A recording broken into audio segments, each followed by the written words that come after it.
మీకు తెలుసా? ఒక చిన్న గ్రామంలో జరిగిన ఒక సంఘటన ఒక కుటుంబానికి పెద్ద పాఠం నేర్పింది. ఆ కథ ఇప్పుడు మీకు చెబుతాను. అది ఒక చిన్న కుటుంబం కథ.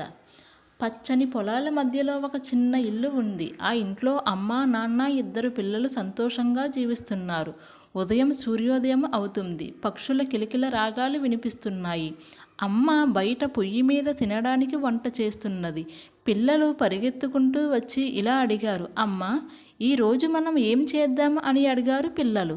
అప్పుడు అమ్మ నవ్వుతూ ఇలా చెప్పింది, ఈరోజు ప్రకృతితో కలిసి ఆనందంగా గడుపుదాం అని తల్లి చెప్పింది. పిల్లలు ఇంటి వెనుక ఉన్న తోటకు వెళ్ళారు. అక్కడ కోళ్ళు తిరుగుతున్నాయి. ఒక చిన్న బాబు కోళ్లకు గింజలు వేశాడు. అంతలో ఒక కుక్క వచ్చి పిల్లలతో ఆడడం మొదలుపెట్టింది. పిల్లలు చాలా ఆనందపడ్డారు. అప్పుడు పిల్లలు వాళ్ళ అమ్మతో ఇలా మాట్లాడుతున్నారు, అమ్మ చూడమ్మా, మన జంతువులు కూడా మనతో సంతోషంగా ఉన్నాయి అని అన్నారు పిల్లలు. అప్పుడు వాళ్ళ అమ్మ పిల్లలతో, అవును బాబు, జంతువులను ప్రేమగా చూసుకుంటే అవి కూడా మనకు ప్రేమను చూపిస్తాయి అని అన్నారు వాళ్ళమ్మ. ఇంతలో వాళ్ళ నాన్న పొలానికి వెళ్ళడానికి సిద్ధమయ్యారు. పిల్లలు కూడా పొలానికి వస్తాం అని మారం చేశారు.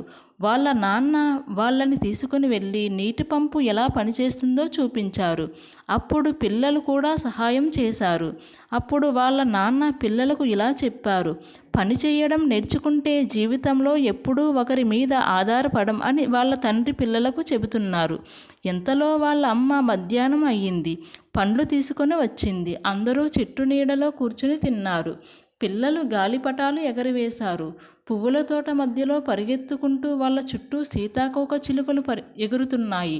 అది చూసి పిల్లలు చాలా ఆనందపడ్డారు. పల్లెటూరులో జీవితం చాలా బాగుంది అని ఆనందపడ్డారు. పిల్లలు బంతితో ఆడుతుండగా బంతి పొరపాటున చెరువులో పడింది. పిల్లలు భయపడ్డారు. అప్పుడు వాళ్ళ అమ్మ దగ్గరకు వచ్చి ఇలా చెప్పింది, భయపడకండి, మనం కలిసి ప్రయత్నిస్తే తీసుకురాగలం అని.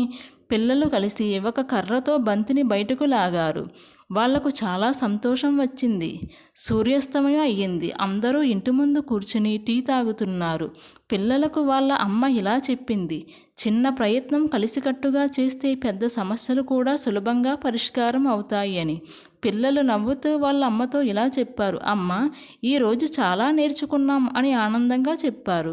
ఈ కథలో నీతి ఏంటంటే, కలిసికట్టుగా ప్రయత్నిస్తే చిన్న జీవితం కూడా పెద్ద ఆనందం ఇస్తుంది. స్టోరీ నచ్చితే లైక్ చేయండి. ఇలాంటి కథల కోసం మన ఛానల్ని సబ్స్క్రైబ్ చేసుకోండి.